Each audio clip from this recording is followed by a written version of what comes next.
wabarakatuh. Kembali lagi dengan saya, Budi Krisanto, kelas teknik sipil 21C, nomor NIM 362110053, tugas media sosial, dan kali ini saya akan menerangkan tentang dasar-dasar ilmu struktur beton. Pertama-tama, sejarah beton. Penggunaan beton dan bahan-bahan vulkanik seperti abu pozzolan sebagai pembentuknya telah dimulai sejak zaman Yunani dan Romawi, bahkan mungkin sebelumnya. Dengan campuran kapur, pozzolan, dan batu apung, bangsa Romawi banyak membangun infrastruktur seperti akuaduk, bangunan, drainase, dan lain-lain. Di Indonesia, penggunaan yang serupa bisa dilihat pada beberapa bangunan kuno yang tersisa. Benteng Indrapatra di Aceh yang dibangun pada abad ke-7 oleh kerajaan Lamuri, bahan bangunannya berupa kapur, tanah liat, dan batu gunung. Orang Mesir telah menemukan sebelumnya bahwa dengan memakai aditif debu vulkanik mampu meningkatkan kuat tekan beton. Penggunaan beton secara masif diawali pada permulaan abad 19 dan merupakan awal era beton bertulang. Pada tahun 1801, F. Choinet menerbitkan tulisannya mengenai prinsip-prinsip konstruksi dengan meninjau kelembaban bahan beton terhadap tariknya. Pada tahun 1850, C.L. Lambert untuk pertama kalinya membuat kapal kecil dari bahan semen untuk dipamerkan dalam Expo tahun 1855 di Paris. J. Moynier, seorang ahli taman dari Prancis, mematenkan rangka metal sebagai tulangan beton untuk mengatasi tariknya yang digunakan untuk tamannya. Kemudian tahun 1886, Koenen menerbitkan tulisan mengenai teori dan perancangan struktur beton, dan Donner mengembangkan plat slab tanpa balok tahun 1900.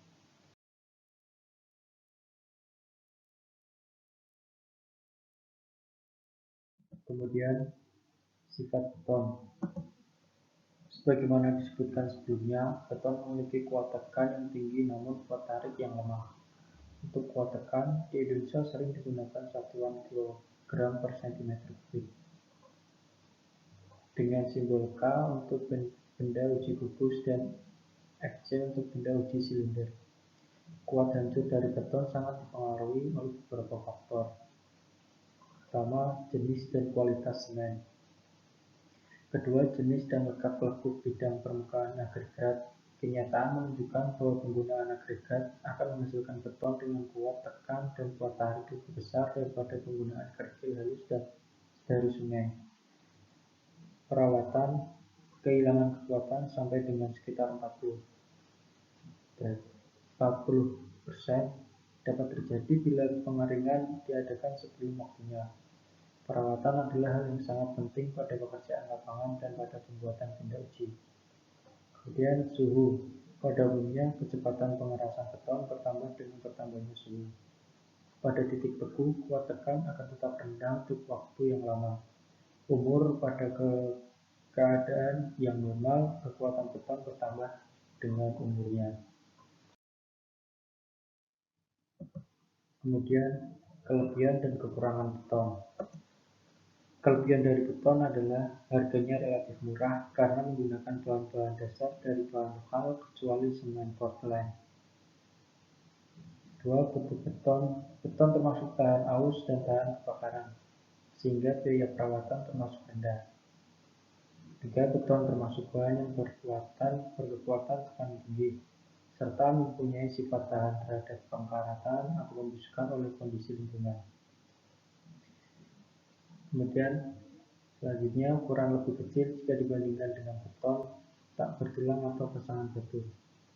Kemudian, beton segar dapat dengan mudah diangkut maupun dicetak dalam bentuk apapun dengan seberapapun tergantung keinginannya. Kemudian, kekurangan dari beton adalah beton mempunyai kuat tarik yang rendah sehingga mudah retak. Oleh karena itu, perlu diberi baja tulangan atau tulangan kasar.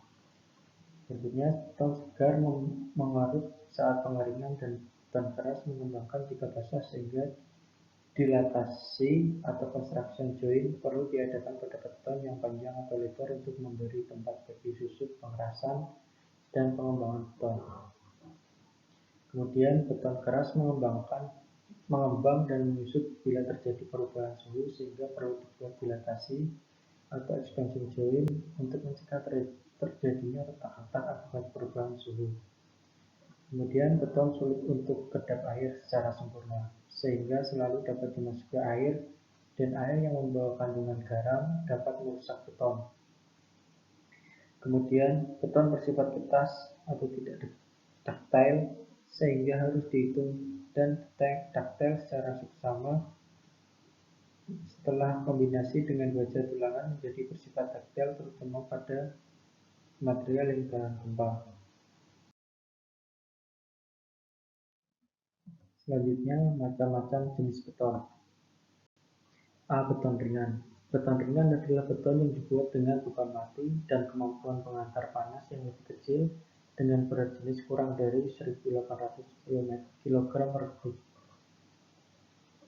B. Beton massa. Beton massa adalah beton yang dituang dalam volume besar, yaitu perbandingan antara volume dan luas permukaannya besar. Biasanya beton massa dimensinya kurang dari 60 cm. Kemudian C. Ferrocement. Ferrocement adalah suatu bahan gabungan yang diperoleh dengan cara memberikan suatu tulangan berupa anyaman kawat baja sebagai bentuk kekuatan tarik dan daktilisasi pada mortar semen. D. Beton serat atau fiber concrete. Beton serat atau fiber concrete adalah bagian komposisi yang terdiri dari beton biasa dan bahan lain berupa serat. Serat dalam beton ini berfungsi mencegah retak-retak sehingga menjadi beton lebih ductile daripada beton biasa. E. Beton non-pasir atau non-fines concrete. Beton non-pasir atau non-concrete adalah bentuk sederhana dari jenis beton ringan yang diperoleh dengan cara menghilangkan bagian halus agregat pada pembuatan beton. Tidak adanya agregat halus dalam campuran menghasilkan suatu sistem berupa keseragaman rongga yang distribusi di dalam massa beton serta berkurangnya berat jenis beton. F. Beton siklop. Beton siklop adalah beton normal atau beton biasa yang menggunakan ukuran agregat yang lebih relatif besar. Ukuran agregat kasar dapat mencapai 20 cm, namun proporsi agregat yang lebih besar ini sebaiknya tidak lebih dari 20% agregat seluruhnya. Beton hampa. Beton hampa adalah beton yang setelah diaduk, dituang, dan dipadatkan sebagaimana beton biasa. Air sisa reaksi disedot dengan cara khusus atau cara vakum.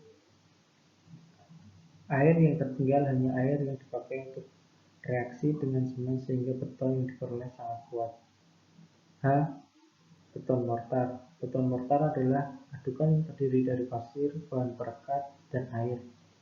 Mortar dapat dibedakan menjadi 3 macam, yaitu mortar lumpur, mortar kapur, dan mortar semen.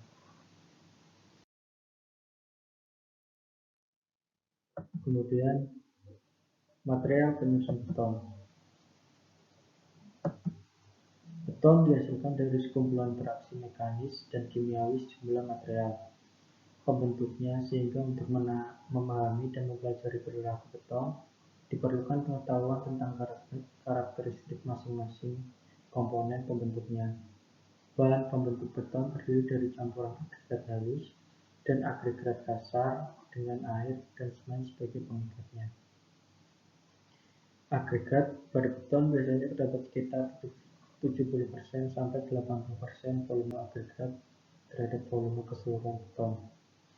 Karena itu, agregat mempunyai peranan yang penting dalam properties suatu beton.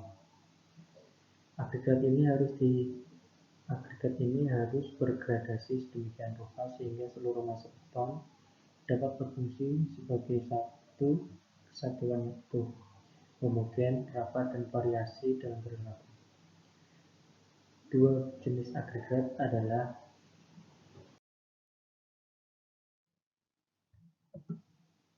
satu, agregat halus pasir, agregat halus atau pasir alami dan buatan.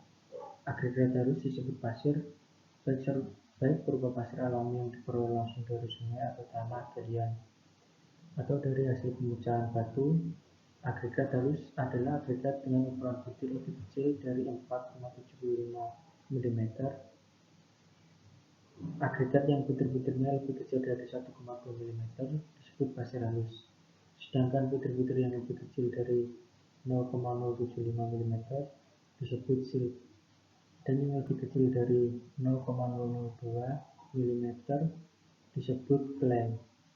Persyaratan mengenai proporsi agregat dengan gradasi ideal yang direkomendasikan terdapat dalam standar ASTM C 33/03, Standard Specification for Concrete Aggregates.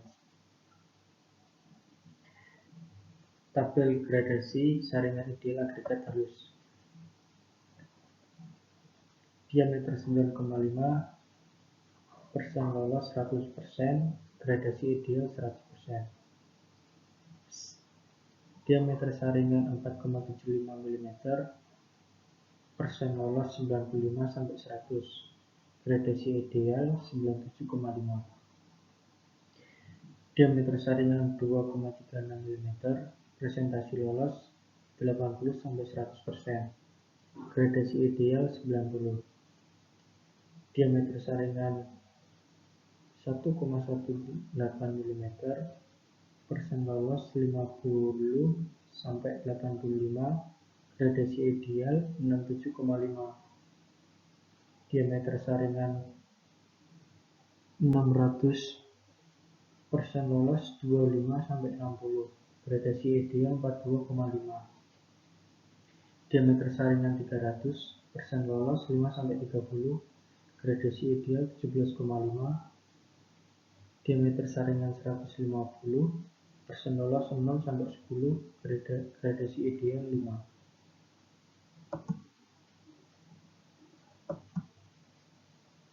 Sumber ASTM C 33/03.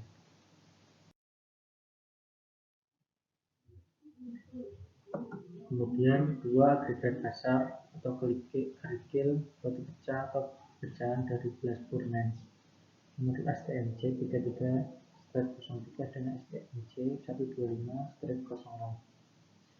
Agregat kasar adalah agregat dengan ukuran butir lebih berat dari 4,75 mm. Ketentuan mengenai agregat kasar antara lain: 1. Harus terdiri dari butir-butir yang keras dan tidak berpori. 2. Butir-butir agregat kasar harus bersifat kekal, artinya tidak pecah atau hancur oleh pengaruh-pengaruh cuaca seperti terik matahari dan hujan. Ketiga, tidak boleh mengandung zat-zat yang dapat merusak beton seperti zat-zat yang relatif alkali. Keempat, tidak boleh mengandung lumpur lebih dari 1%. Apabila kadar lumpur melampaui 1%, maka agregat kasar harus dicuci. Persyaratan mengenai proporsi gradasi saringan untuk campuran beton berdasarkan standar yang direkomendasi ASTM C 33/03 atau Standard Specification for Concrete Aggregate, dan standar pengujian lainnya mengacu pada standar yang direkomendasikan pada STM C. Contoh tabel gradasi saringan ideal agregat kasar, yaitu diameter saringan 25 mm, persen lolos 100%, gradasi ideal 100. Diameter 19, persen lolos 90-100, gradasi ideal 95. Diameter saringan 12,50, gradasi lolos tidak ada, gradasi ideal tidak ada. Diameter saringan 9,50, persen lolos 20-55, gradasi ideal 37,5.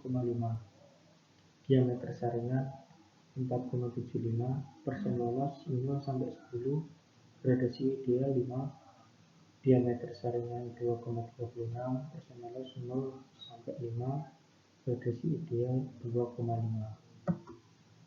Sumber STMJ 33-03. Kemudian semen Portland atau Portland semen.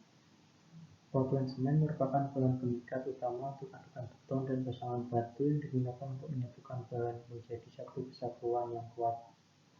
Jenis atau tipe semen yang digunakan merupakan salah satu faktor yang mempengaruhi kuat tekan beton. Dalam hal ini perlu diketahui tipe semen yang standarisasi di Indonesia. Menurut STMJ 150, semen Portland dibagi menjadi 5 tipe, yaitu 1. Ordinary Portland Cement atau OPC. Semen untuk penggunaan umum, tidak memerlukan persyaratan khusus atau panas hidrasi, ketahanan terhadap sulfat, kekuatan awal. Tipe 2 Moderate Sulfate Semen. Semen untuk beton yang tahan terhadap sulfat sedang dan mempunyai panas hidrasi sedang. Tipe 3 High Early Strength Semen. Semen untuk beton dengan kekuatan awan tinggi atau cepat mengeras. Tipe 4 Low Heat of Hydration Semen. Semen untuk beton yang memerlukan panas hidrasi rendah dengan kekuatan awal rendah. Tipe 5 High Sulfate Resistant Semen. Semen untuk beton yang tahan terhadap kadar sulfat yang tinggi. Selain semen Portland di atas, juga terdapat beberapa jenis semen lain. 1. Green semen atau semen campur. Semen campur dibuat karena dibutuhkannya sifat-sifat khusus yang tidak dimiliki oleh semen Portland untuk mendapatkan hasil yang diperlukan material lain sebagai pencampur jenis semen campur. Untuk pencampur, kemudian jenis semen campur Portland Pozzolan Cement atau PPC, B. Portland Blast Furnace Line Cement, C. Semen Masonry, D. Portland Composite Cement atau PCC.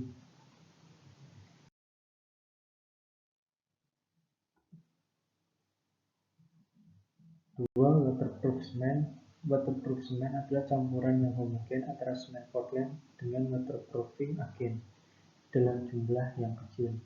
3. White cement atau semen putih. Semen putih dibuat untuk tujuan dekoratif, bukan untuk tujuan konstruktif. 4. High alumina cement. High alumina cement dapat menghasilkan beton dengan kecepatan pengerasan yang cepat dan tahan terhadap serangan sulfat, asam, akan tetapi tidak tahan terhadap alkali. 5. Semen antibakteri. Semen antibakteri adalah campuran yang homogen antara semen Portland dan antibakterial agen seperti germicide. Sumber http Wikipedia.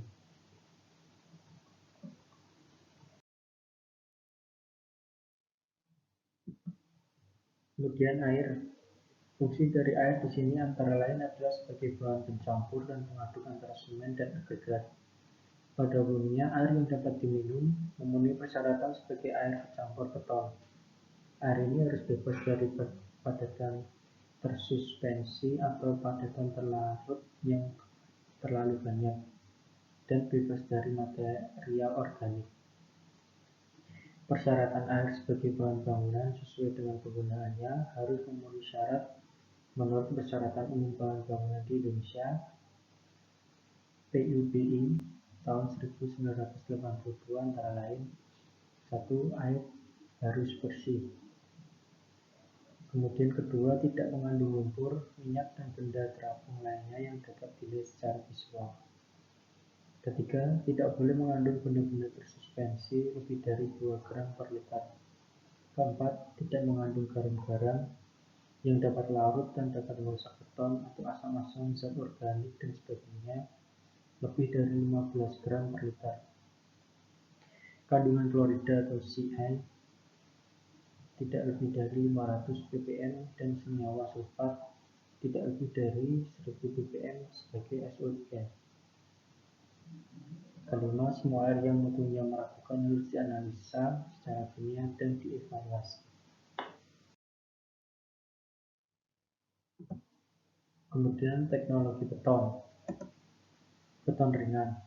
Dari namanya, beton ini pasti memiliki bobot yang kecil dari beton pada umumnya. Bahkan, berat jenisnya bisa dibuat lebih rendah daripada berat jenis air, sehingga jika dimasukkan ke air, beton ini akan mengapung. Beton dapat dibuat ringan dengan membuat mikrobubble dalam adukan beton dengan masukkan busa atau foam pada adonan pasir. Semen dan air teknologi ini juga dikenal dengan foam konkrit. Semakin banyak busa yang digunakan, maka akan semakin ringan beton yang dihasilkan. Namun, kekuatan akan semakin menurun. Sehingga berat dan kekuatan sesuatu yang harus dikendalikan untuk mendapatkan performa beton yang diinginkan. Salah satu produk beton ringan CLC adalah bata ringan CLC yang saat ini sudah banyak dikenal dan bukan lagi hal baru di Indonesia, terlebih di Jakarta. Teknologi ACC merupakan teknologi pembuat bata ringan yang lain. Seperti judul website ini, kami akan memfokuskan pembahasan pada beton ringan CLC dengan keunggulan sebagai berikut. Dapat diproduksi di lapangan atau proyek langsung. Kedua, tidak memerlukan autoclave seperti ACC dalam proses pengerasan atau hanya didiamkan minimal 14 hari. Ketiga, bentuk dan ukuran tidak terbatas tergantung casting yang dibuat. Keempat, flowable sehingga tidak perlu pemadatan dengan vibrator. Sifat-sifat material ini adalah bisa dibuat lebih ringan dari berat jenis air. Kemudian dapat menjadi insulator yang baik. Ketiga, dapat dibentuk sesuai keinginan. Kemudian beton semprot atau shotcrete atau biasa disebut dengan beton semprot atau beton tembak merupakan istilah yang digunakan untuk beton yang ditembakkan dan mengeras dalam waktu yang relatif cepat. Dalam aplikasinya, shotcrete menggunakan material, alat semprot, dan mix desain khusus. Kontraktor pelaksana pekerjaan ini juga merupakan kontraktor khusus yang umumnya telah memiliki alat-alat untuk melakukan shotcrete. Shotcrete juga kadang merupakan bagian dari pelaksanaan metode perbaikan tanah yang disebut soil nailing. Shotcrete dapat didefinisikan sebagai mortar atau beton yang diberikan tekanan dengan kecepatan tinggi. Komponennya campurannya terdiri atas semen, pasir, agregat, air, dan tambahan admixtures. Perbedaan shotcrete dengan beton normal dapat dilihat dari tiga hal. Pertama, satu, ukuran agregat maksimum yang digunakan. Kedua, proses pelaksanaannya. Tiga, campuran dari shotcrete bisa kering atau basah. Mengenai terminologi, kita dapat menjelaskan gunit sebagai mortar yang disemprotkan, sementara shotcrete sebagai beton yang disemprotkan. Gunit adalah campuran antara semen dengan partikel atau agregat ukuran diameter yang dibatasi sampai 88 mm, sedangkan untuk shotcrete penggunaan maksimum diameter agregat adalah 16 mm. Namun dalam 10 tahun terakhir ada kecenderungan untuk membatasi maksimal ukuran agregat sampai 10 mm. Ada dua cara proses shotcrete, yaitu pertama, satu proses kering, dan kedua proses basah.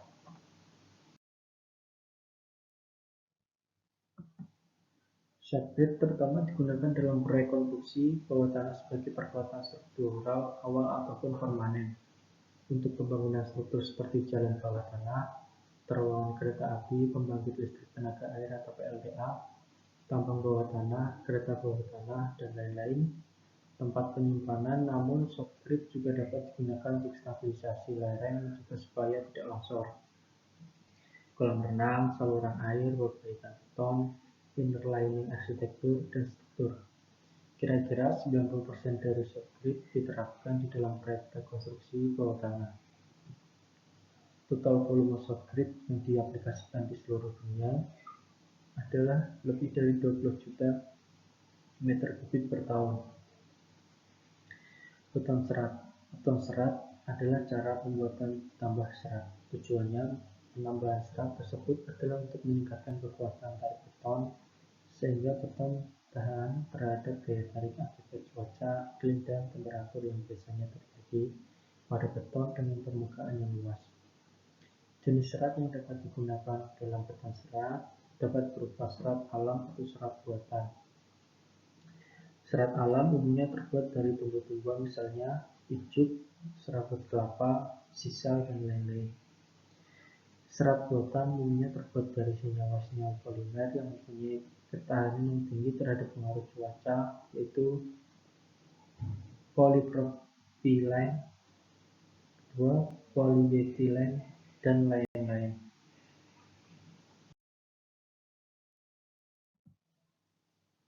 Untuk mendapatkan hasil terbaik, dianjurkan menggunakan rasio 50:100, di mana jika diameter serat 1 mm, panjangnya berkisar 50-100 mm.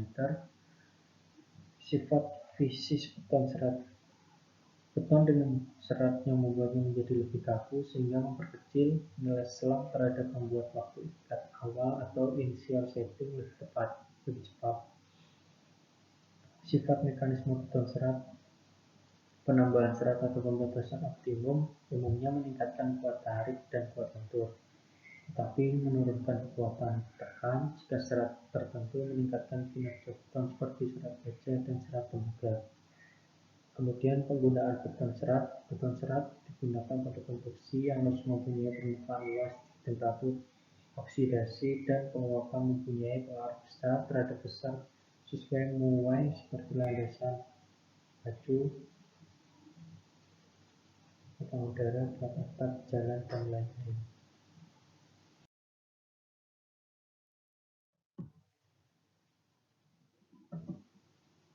Sekian dari saya yang dapat saya sampaikan.